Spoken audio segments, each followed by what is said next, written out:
कार्यक्रम के पुण्यार्चक हैं आचार्य श्री वसुनंदी वर्षा योग समिति फरीदाबाद 2025। अध्यक्ष पंकज जैन, उपाध्यक्ष वीपी जैन, उपाध्यक्ष प्रदीप जैन, महामंत्री भूपेश जैन, मंत्री अंकित जैन, मंत्री पारस जैन, सह मंत्री अनुज जैन, कोषाध्यक्ष अमित जैन, सह कोषाध्यक्ष हितेश जैन। आत्म कल्याण के इच्छुक उपस्थित सभी श्रद्धालु, पुण्यात्मा एवं महानुभाव, इस संसार में जब व्यक्ति धीरे धीरे बड़ा होने लगता है तब उस पर जिम्मेदारियां भी आने लगती हैं, और वो जिम्मेदारियां भी अलग अलग तरीके की हैं। एक अवस्था ऐसी है जहाँ पर जिम्मेदारी नहीं होती, वो है बाल्यकाल। एक जब शिशु का जन्म होता है उस समय से लेकर के 8 वर्ष की उम्र तक उसके पास कोई जिम्मेदारी नहीं होती, लेकिन जैसे जैसे वो बड़ा होने लगता है जिम्मेदारियां उसको घेरने लगती हैं। धीरे धीरे उसके ऊपर जिम्मेदारी सौंपी जाती है, कुछ जिम्मेदारी थोपी जाती हैं। जैसे पहले पढ़ाई की जिम्मेदारी कि आपको पढ़ना है जिम्मेदारी के साथ, फिर किशोर अवस्था जैसी उसने पार करी तो उसके ऊपर जिम्मेदारी आती है व्यापार की कि आपको घर चलाने के लिए व्यापार करना है। फिर वो कहता है कि घर नहीं है तो उसकी गृहस्थी बसाई जाती है और उसके ऊपर गृहस्थी की जिम्मेदारी है, परिवार चलाने की जिम्मेदारी है। ये सब जिम्मेदारियां उसके ऊपर सौंपी जाती है और व्यक्ति जिम्मेदारी निभाते निभाते एक जिम्मेदार व्यक्ति बन जाता है। और एक दिन ऐसा भी आता है कि जिम्मेदारियों के साथ साथ उस व्यक्ति को उस घर का संचालन करना होता है, नेतृत्व करना होता है। और ऐसा ही नहीं कि वो घर परिवार का ही नेतृत्व करे, कुछ लोग परिवार का, कुटुंब का, समाज का, और कुछ लोग तो ऐसे हैं जो धर्म का और देश का भी नेतृत्व करते हैं। सवाल ये खड़ा होता है कि नेतृत्व करने वाले व्यक्ति में कौन कौन से गुण होने चाहिए।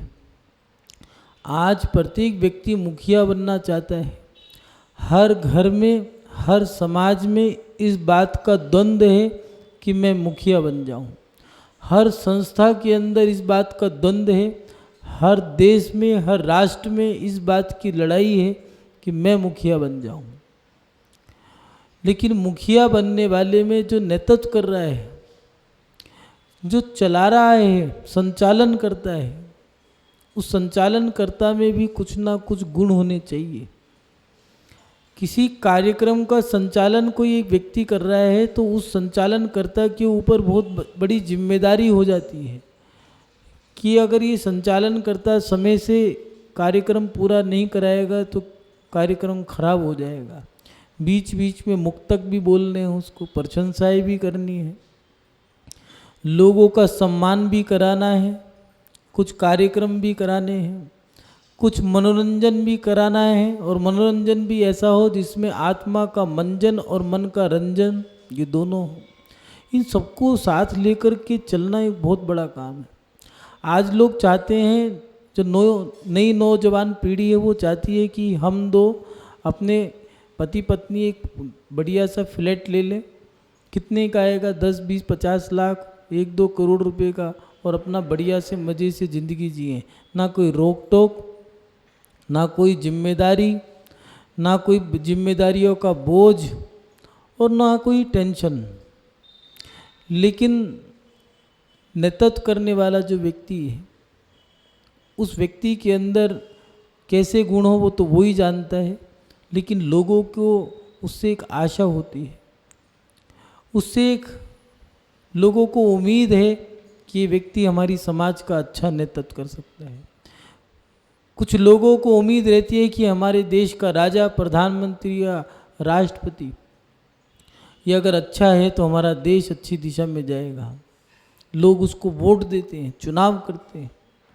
ऐसे ही समाज में और परिवार में भी होता है। माता पिता अपने बच्चे से एक आस लगा के रखते हैं कि मेरा बेटा बड़ा होकर के इस घर का, इस परिवार के सदस्यों का अच्छे से संचालन कर सके, राजा दशरथ की भी यही इच्छा थी कि मैं तो दीक्षा ले लूं, लेकिन मेरे जाने से पहले मैं अपना ये राज्य सही व्यक्ति के हाथ में सौंप जाऊं, जो इस समाज का, इस राज्य का, इस कुटुंब का, परिवार का सही से संचालन कर सके, इसको सही से चला सके और सही नेतृत्व कर सके। हर माता पिता की यही इच्छा होती है कि हम अपना कुटुंब परिवार सही हाथ में सौंप दें।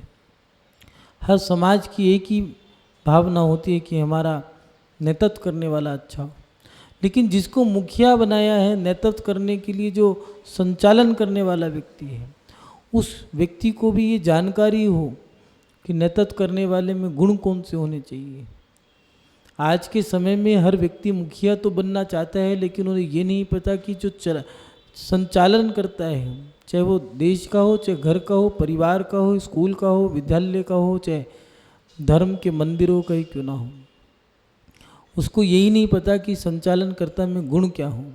इसीलिए आचार्यों ने नेतृत्व करने वाले में कौन कौन से गुण होने चाहिए, इसके बारे में भी लिखा है। लेकिन पहले ये जान लें कि नेतृत्व करना कहते किसे हैं। जो अपने संग और साथियों का मार्गदर्शन कर उनकी क्रिया आदि का संचालन करता है, उसे नेतृत्व कहते हैं। नेतृत्व करने वाले में कुछ गुण दिए। जो संचालन करता है, चाहे वो परिवार का हो, चाहे देश का हो, धर्म का हो, समाज का हो, विश्व का हो, उसके अंदर कुछ गुण होने चाहिए। कौन कौन से? पहला गुण दिया है, नेतृत्व करने वाले में सहनशीलता होना जरूरी है।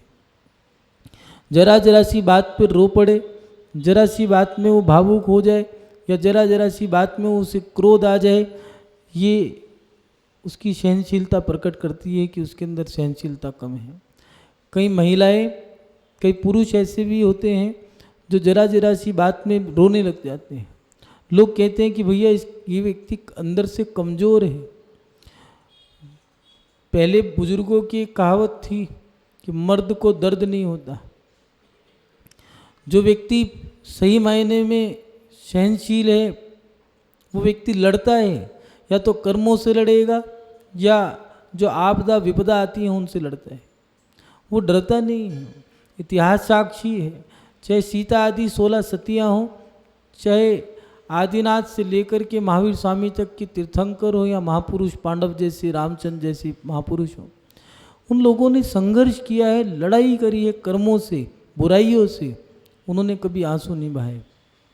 इसलिए नेतृत्व करने वाले में सहनशीलता होनी जरूरी है। अच्छी बुरी आदतों को सहना, उसको सब सहना पड़ेगा। अहंकार को भी नहीं सहना पड़ेगा कि कोई व्यक्ति अहंकारी है तो उसको वो भी सहना पड़ेगा, उसके अहंकार को भी सहना पड़ेगा। और उसके साथ साथ अपने अहंकार को भी पचाना पड़ेगा, अपने क्रोध को भी पचाना पड़ेगा। उसकी सहनशीलता होनी चाहिए। गुस्से को उसे पीना पड़ेगा, एक नहीं, दो नहीं, एक बार नहीं, दो बार नहीं, 1000 बार भी उसे क्रोध को पीना पड़ेगा। श्री किशन जी का उदाहरण आता है। श्री किशन जी ने 100 बार गलतियां माफ करी थी। किसकी? शिशुपाल की। 100 गलतियां माफ करी थी। भीष्म पितामह जो धैर्यशाली थे, गुणवान थे, उनको क्रोध आ गया। द्रोणाचार्य, उनको क्रोध आ गया। कुलगुरु कृपाचार्य, अश्वत्थामा, दुर्योधन, कर्ण, दुशासन, शकुनी, इन सबको क्रोध आ गया।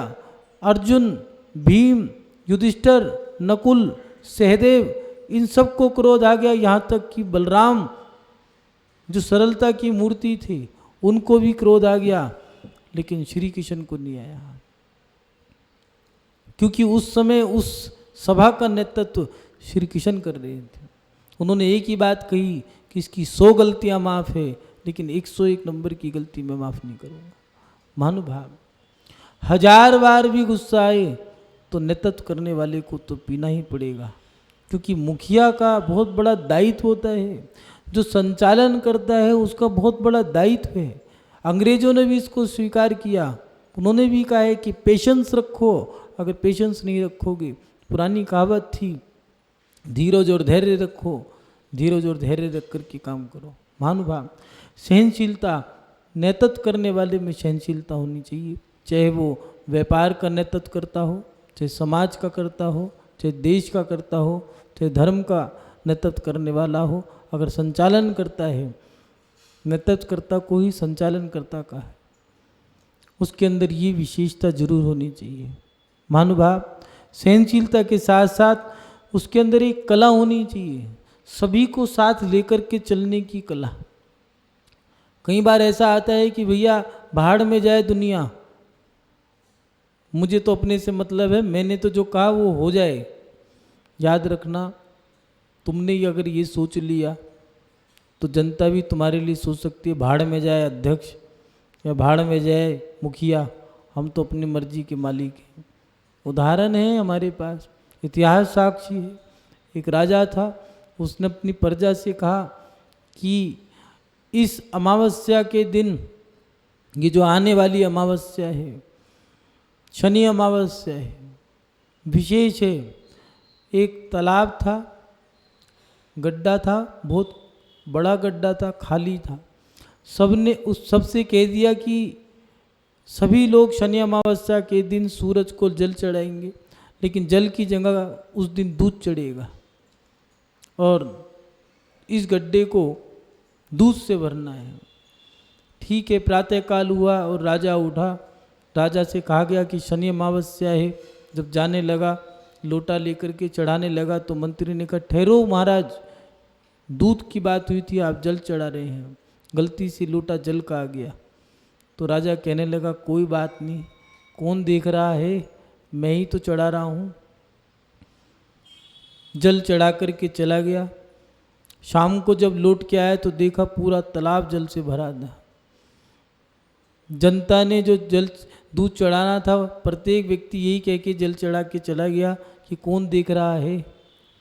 यथा राजा तथा प्रजा, जैसा नेतृत्व करने वाला होगा वैसे ही गुण नीचे वाले के अंदर होंगे।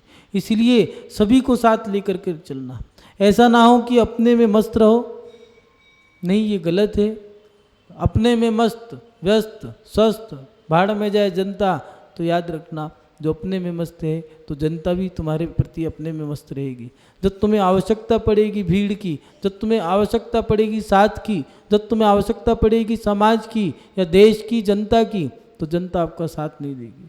इसीलिए नेतृत्व करने वाले में गुण होना चाहिए कि वो सबको साथ लेके चले। लेकिन ये बात विशेष रखे याद, मुखिया सो सुखिया और मुखिया तो दुखिया। शादी का कार्ड भी मुखिया के पास आता है। शादी के समय में एक पहले मिठाई का डब्बा मिलता था, अब तो पता नहीं क्या मिलता होगा। उस मिठाई के डब्बे में लड्डू हुआ करते थे, अब तो लड्डू चलने लगे। पहले लड्डुआ होता था, 1 किलो का, 1.25 किलो का, ऐसे लड्डुआ बनते थे। वो एक लड्डुआ ही आता था, बस पन्नी में ढक करके 1 लड्डू, 5 लड्डू, ऐसे वो लड्डुआ बढ़ते थे, 5-5, 7-7, 1.25 किलो, 5.25 किलो, 7.25 किलो अपने बेटे की शादी में बांटूंगा। लेकिन आता था मुखिया के पास, और अगर कोई बेटा, दादा का पोता किसी समाज में किसी बच्चे को पीट के आ जाता तो उलाहना भी मुखिया के पास ही आता था। लोग कहते हैं मुखिया के तो मजे हैं, भीड़ बहुत है, वाह वाह हो रही है। ये याद रखना, अगर भलाई होती है तो पहले मुखिया की होती है, और बुराई होती है तो बुराइयों का ठीकरा भी पहले मुखिया के सर ही बनता है।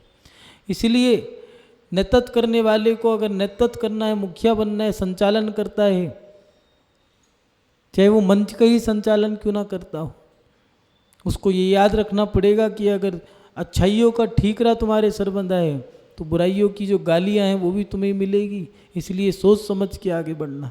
महानुभाव, सभी को साथ लेकर के चलना, सही समय पर सही निर्णय लेने की कला भी ये नेतृत्व करने वाले में होनी चाहिए।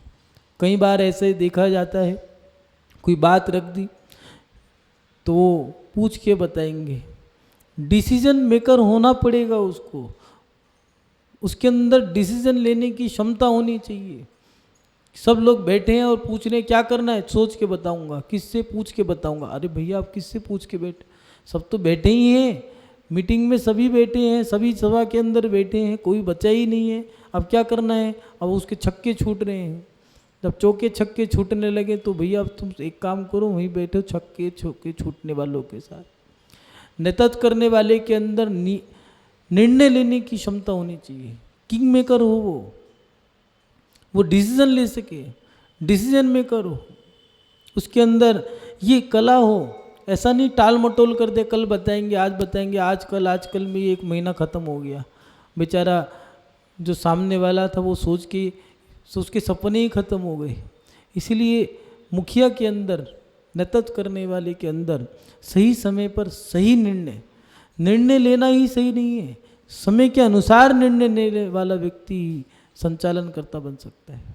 महानुभाव, उसके अंदर ये कला होनी जरूरी है। और उसके साथ साथ अंतिम बात, बड़ी सोच को लेकर चलना। छोटी सोच पैर की मोच व्यक्ति को कभी आगे नहीं बढ़ने देती। संचालनकर्ता जो है, नेतृत्व करने वाला जो मुखिया है, उसकी सोच बड़ी होनी चाहिए। छोटी सोच वाला व्यक्ति, कंजूस व्यक्ति नेतृत्व ना ही करे तो अच्छा है। अगर कंजूस व्यक्ति चाहे देश का राजा ही क्यों ना हो, अगर कंजूस होगा तो देश को ग्रत में लेके चला जाएगा। वो टैक्स बढ़ाएगा, कर बढ़ाएगा, कर बढ़ा करके जनता को मार देगा।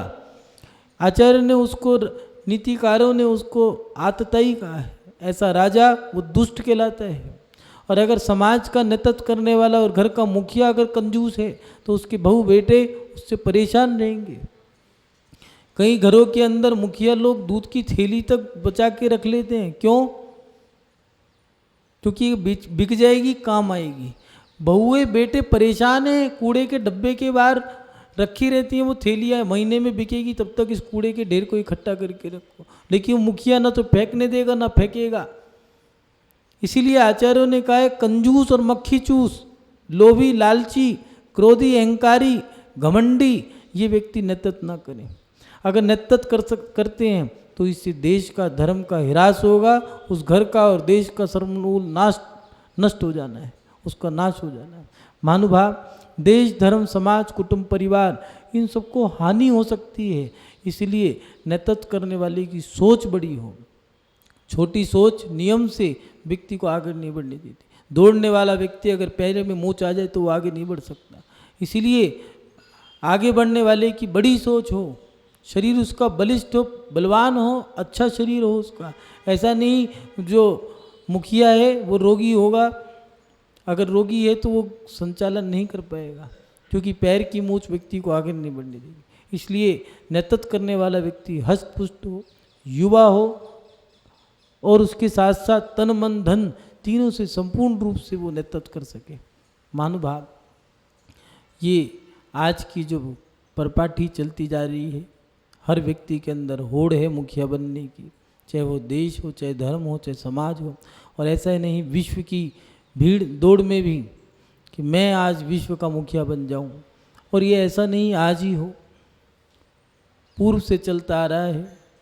महाराज भरत चक्रवर्ती 60,000 वर्ष तक विश्व को जीतने के लिए वो निकले थे। 6 खंड के राज्य को जीतने के लिए 60,000 वर्ष तक दिग्विजय यात्रा की थी। महानुभाव, आज भी लोग जिसका जितना बड़ा पुरुषार्थ है वो उतना बड़ा मुखिया बनना चाहता है। चाहे वो घर का हो, कुटुंब का हो, समाज का हो, शहर का हो, नगर का हो, महानगर का हो, प्रांत का हो या देश का हो, हर व्यक्ति मुखिया बनना चाहता है। लेकिन याद रखना, मुखिया की एक गलती पूरी समाज पर भारी पड़ सकती है। धृतराज ने एक गलती करी थी, हस्तिनापुर को बंटवारे में कर दिया था, 2 भागों में बांट दिया था, इंद्रप्रस्थ और हस्तिनापुर। उसकी गलती सबको भुगतनी पड़ी थी। और भीष्म पितामह की एक ही पीड़ा थी कि मेरे देश का विभाजन हो गया। महानुभाव, आज तक वो विभाजन हो गया। हस्तिनापुर और इंद्रप्रस्थ, जिसे आज दिल्ली कहते हैं। महानुभाव, जीवन में बड़ों से गलती अगर हो जाती है, छोटों की गलतियां माफ़ हो जाती हैं, लेकिन बड़ों की गलतियां इतिहास बन के चली जाती हैं। बड़ों की गलती माफ़ नहीं है, चाहे वो धृतराज की हो, चाहे राजा दशरथ की हो, चाहे महाराज रावण की हो। कोई भी बड़ा हो, गलती अगर करता है तो उसको पूरी समाज को भारी पड़ती है। रावण की एक गलती पूरी लंका को विध्वंस कर गई और लंका की जितनी जनता थी, नागरिक थे, सब ध्वस्त हो गए। इसलिए जो नेतृत्व करने वाला है, याद रखना, अगर वो अच्छे से नेतृत्व करता है, आचार्यों ने दिया है नेतृत्व करने वाले की नेतृत्वता में जो रह रहे हैं, अगर उनको किसी बात का कष्ट होता है तो उसके कष्ट का भागीदारी मुखिया को बनता है, क्योंकि अगर उसको सुख मिलता है तो सुख का भागीदारी मुखिया बनता है, वाहवाही मुखिया को मिलेगी तो कष्ट मिलने वाले व्यक्ति का कष्ट का भाग भी उसके हिस्से में जाता है। इसीलिए कहा है कि जो मुखिया है, जो राजा है, वो प्रजा को पुत्रवत लालन पालन करे। गलती से भी अगर किसी की आर्त ध्यान आर्त परिणाम बनते हैं तो उसका मरण अच्छा नहीं होता। महानुभाव कुछ विशेष बातें जरूर कहेंगे। जो नेतृत्व करने वाले हैं वो उसके अंदर भेदभाव ना हो, अगर वो भेदभाव करता है तो उसकी भेदभाव करने से वो व्यक्ति बिखर सकता है, सामने वाला व्यक्ति टूट सकता है। समाज में सबका यथा योग्य सम्मान करे। कुछ लोग कहते हैं कि हमारा सम्मान वैसा नहीं हुआ। सम्मान लेने वालों के अंदर भी एक विचारधारा हो कि सब गधा, घोड़ा और खच्चर तीन जाति हैं, लेकिन तीनों एक सी प्रजाति हैं, लेकिन तीनों एक नहीं हैं। एक सी हैं, एक नहीं है। इसलिए उत्तम मध्यम जघन्य तीन प्रकार के पात्र होते हैं समाज में, तीनों एक से नहीं होते। तीनों का यथा योग्य सम्मान होना चाहिए। उसके साथ साथ जो नेतृत्व करने वाला है वो स्पष्ट वक्ता हो, वो ऐसा नहीं बगले जाके या फिर किसी और के ऊपर टोपी पहनाए, या और उसके साथ साथ अपनी जिम्मेदारियों को बखूबी रूप से निभाए। सरल सहज व्यक्तित्व ये नेतृत्व करने वाले का होना चाहिए। कहने के बाद पीछे ना हटे, अपनी बात का पक्का हो, जवान का पक्का होना जरूरी है।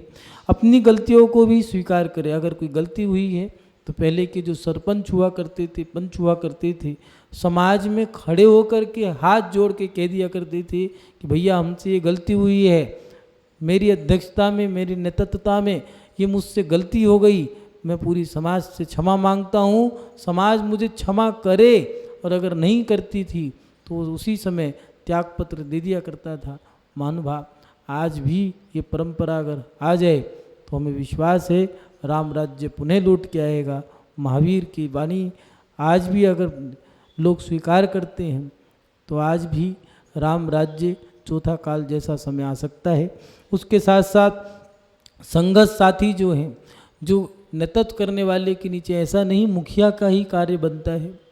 जो मुखिया है, जो नेतृत्व करने वाला है, उसका भी एक साथी होता है, एक टीम होती है, एक ग्रुप बन कर के काम किया जाता है।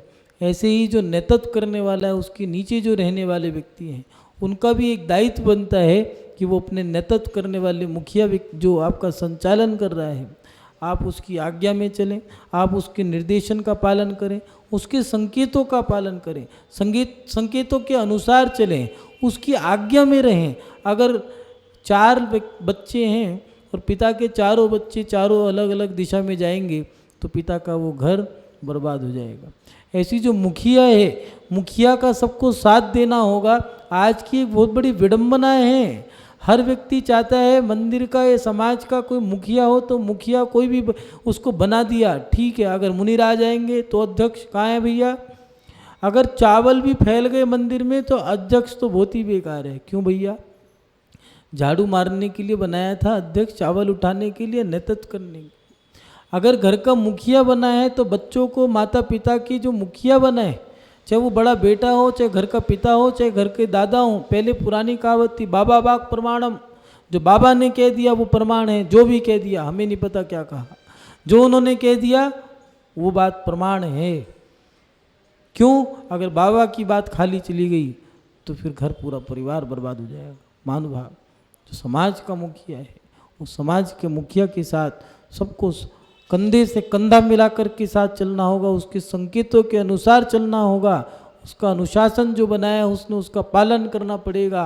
और अगर अनुशासन पालन नहीं होगा तो याद रखना वो नेतृत्व करने वाला व्यक्ति जो है वो धीरे धीरे टूट जाएगा, बिखर जाएगा, वो समाज धीरे धीरे पतन की ओर चली जाएगी और उसके साथ साथ सब नष्ट भ्रष्ट हो जाएगा।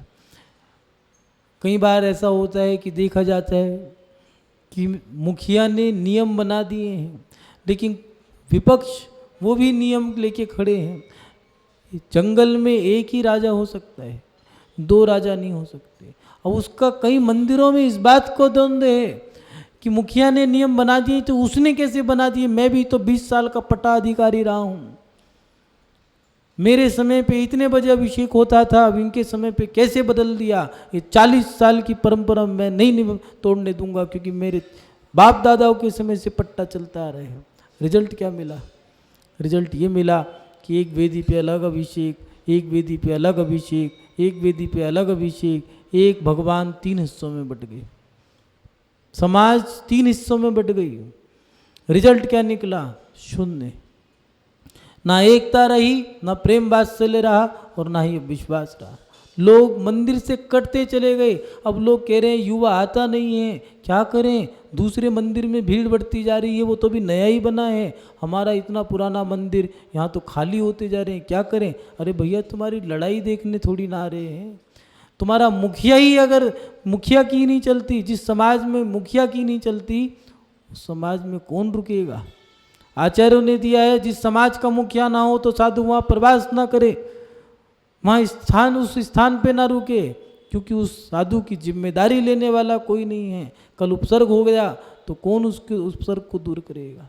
महानुभाव, समाज में, घरों में, परिवार में जो मुखिया है, उस मुखिया के नीचे रहने वाले लोगों को उसके नेतृत्व का पालन भी करना होगा। उन्होंने अनुशासन बनाए हैं। और सही बात, आचार्य शिवकोटि स्वामी जी ने तो यहाँ तक लिख दिया, जो आचार्य हैं उन आचार्यों के नीचे जो उपाध्याय, साधु, आरिका, गणन्यारिका, ब्रह्मचारी, ब्रह्मचारिणियाँ, क्षुल्लक, एल्लक और समाज जो भी हैं, उन आचार्य का बिना कहे उनके संकेतों का पालन कर रहे हैं, तो उन संकेतों का पालन करना ही सोच लो कि आप आचार्य के नेतृत्व में चल रहे हो।